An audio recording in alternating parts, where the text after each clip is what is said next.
Alors, ma journée de trading du 21 juin 2012. Nous avons ici une première ligne rouge sur laquelle il y a eu plusieurs rebonds. Hier, j'ai joué un rebond, le dernier rebond sur cette ligne rouge. Ensuite, il y a eu une cassure. Et il y a eu...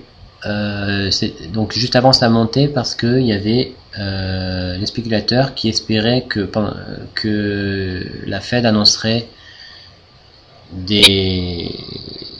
un plan QE3, quantitative easing, c'est-à-dire injection de dollars dans l'économie américaine et perte de valeur du dollar,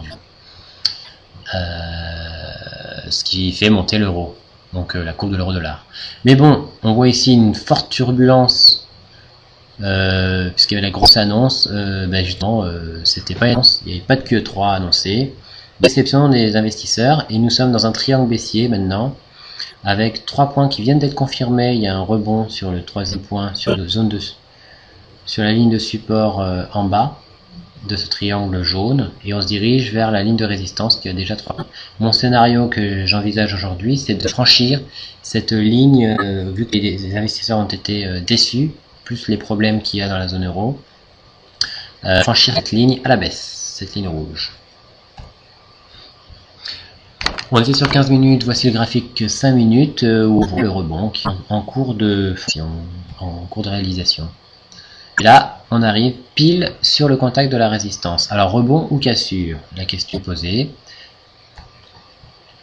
Eh bien, petite cassure où on fait un double top sur la zone des 26,867 qu'on avait déjà touché à un dernier contact de la ligne de résistance. Donc pour moi, si on franchit 26,867 qui est un double top, la zone double top, on a tapé 2 fois sur cette zone.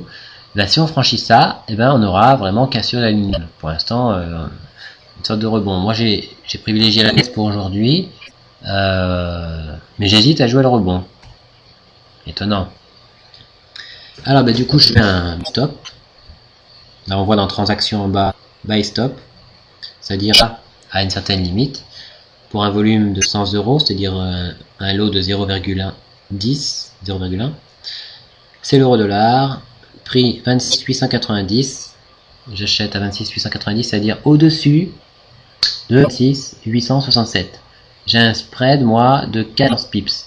On est à 67, 867, 26,867, plus 14, pour compter le pip.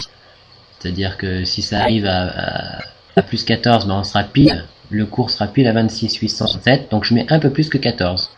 26,890 mon achat. Voilà, donc ensuite ça continue de jouer le rebond sur la ligne jaune. Là on revient, j'ai mis une ligne de support blanche avec sa parallèle.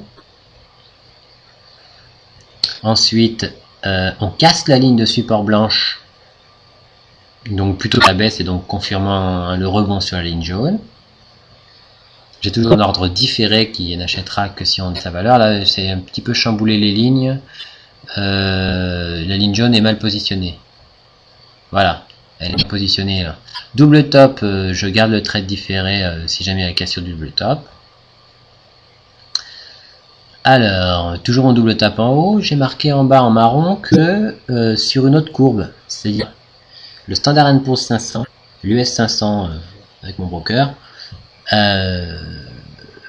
il y a un double top aussi qui est formé, comme le double top ici sur l'euro-dollar, c'est formé sur l'US 500. Pour moi, l'US 500 c'est un peu un échantillon du marché mondial, et si le double top de l'US 500 est cassé à la hausse en accélération, il y a de fortes chances que l'euro-dollar accélère et casse aussi son double top dans la foulée, ou pas longtemps après. Voilà, donc on voit ici une queue de creux, un marteau, donc formé, j'ai mis la flèche. Voilà, peut-être qu'à partir de ce moment-là, ça va monter et casser le double top. Ah, voilà, donc finalement, vous voyez, les 26,867, enfin 68, ils ont été franchis, mais vous voyez que ma ligne verte est dessous. Pourquoi? Parce que j'ai enlevé mon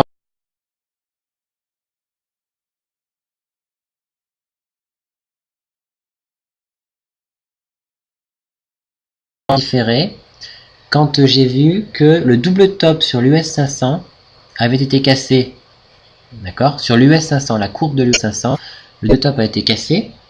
Et donc, j'ai décidé de fermer mon ordre différé, acheter vraiment avant même que le top sur l'euro-dollar ne soit franchi. Parce que de toute façon, il y en avait une grande bougie qui avait cassé de nouveau la ligne jaune, mais qui n'avait pas encore franchi les 26 868. Et j'ai donc anticipé la cassure du double top, puisque de toute façon on avait la cassure de la ligne jaune et la cassure du double top US 500. Et ben pas longtemps après, on a franchi le double top sur l'US. Me voici donc à 5,36 €. Maintenant, je suis à 52 pips de gain, c'est-à-dire 9,61 €. Et le double top a été cassé. Je m'aperçois que mes lignes blanches sont peut-être pas très bien placées. Je les replace. Voilà, je retrouve ligne de support blanche. Et en haut, je fais une parallèle par le sommet du double top. Et qu'est-ce que je m'aperçois? C'est que le cours vient juste d'arriver au contact de cette ligne blanche avec une petite répulsion et au moment de cette bougie un peu blanche, là où j'ai mis la flèche blanche vers le bas, et bien j'aperçois qu'il y a un gros pic de volume selon mes critères, il faut fermer. Mais là, Johnson, alors je décroche. Erreur. Pourquoi? Parce que je décroche et du coup je ne fais rien. Je ne mets même pas le stop. Je ne mets même pas le stop sur 0. C'est-à-dire sur le prix d'achat. Sur le prix d'achat, j'aurais dû mettre le stop sur le prix d'achat et attendre de voir un peu ce qui se passe. Voire même, en fait, j'aurais pas dû attendre, j'aurais dû fermer au pic de volume parce que signifie qu'il risque d'y avoir un pullback, c'est-à-dire un retour sur la ligne jaune si la tendance de la cassure se confirmait, un redécollage ensuite. Vous voyez, donc fermer puis reprendre éventuellement plus tard dans son trade. Finalement, j'ai attendu une bougie sur laquelle je vais fermer, 2, 3, 4, 5, et ainsi, paf, une grosse bougie blanche qui clème sous le support. Et moi, j'ai fermé sur la ligne pointillée blanche. C'est descendu en une fraction de seconde. Sur la ligne pointillée blanc, à 26 727. J'ai fermé. Donc, bah, c'est bien dommage. Moins 8,60 €, juste parce que je me suis déconcentré. Voilà, donc après, je constate. Vous voyez, j'ai des moyennes mobiles. La bleue claire, la jaune et la rouge. C'est la jaune qui m'intéresse. C'est la moyenne mobile 11 périodes, exponentielle. Et on constate que le cours est venu buter dessus pour partir en dessous. Ce sera intéressant pour moi plus tard. Vous verrez. Là, ensuite, il y a la ligne rouge verticale qui correspond à une annonce prévue à l'avance des chiffres américains. Donc qui sont censés tomber. Et moi, je ne dois surtout pas, mon système de trading, surtout pas trader pendant les chiffres américains. Et bien, regardez ce que j'ai fait. J'ai acheté, en ayant pourtant constaté que la moyenne mobile jaune, la moyenne mobile 11 périodes résistait, ben, elle va résister une deuxième fois et laisser mon achat tout en haut du pic du sommet, hein, au contact de cette ligne blanche là, qui correspond à un pullback sur la ligne blanche, vous voyez, c'est-à-dire on est revenu sur la ligne pour repartir. Donc j'ai joué l'annonce, normalement je ne dois pas le faire. Au lieu de fermer directement, j'ai quand même mon stop à 26,40. Vous allez voir que je vais faire encore des choses encore plus débiles. Regardez, vous voyez cette deuxième ligne verte. Donc j'ai acheté sur la ligne verte en haut. Et la ligne pointillée verte du bas, c'est une vente. J'ai joué la baisse, mais en gardant la position en haut. J'ai enlevé tous les stops. Donc que ça baisse ou que ça monte, je gagne et en même temps je perds la même chose. Donc j'ai figé mes pertes à 25,028 €. On voit en bas 25,028 €. Voilà. Et j'apprends que, attention, Moody's dégradé des banques européennes. Bon, j'ai figé mes pertes et effectivement, ça a dépassé le stop que j'avais mis au début. Donc j'aurais perdu plus en laissant mon stop comme ça. Donc en plus, Moody's veut dégrader des banques. Mais là, qu'est-ce que je devrais faire? Je devrais fermer mes positions toxiques. Toxiques pourquoi? Parce que psychologiquement, elles vont avoir un impact. Il y a eu la cassure de la ligne jaune. Premier impact, je n'ai pas intervenu. Juste au-dessus de la cassure, il y a eu encore un rebond sur la moyenne mobile 11 périodes, qui correspond à ma technique 4. C'est-à-dire qu'à chaque contact à la moyenne mobile 11 périodes, je dois vendre, jouer baisse.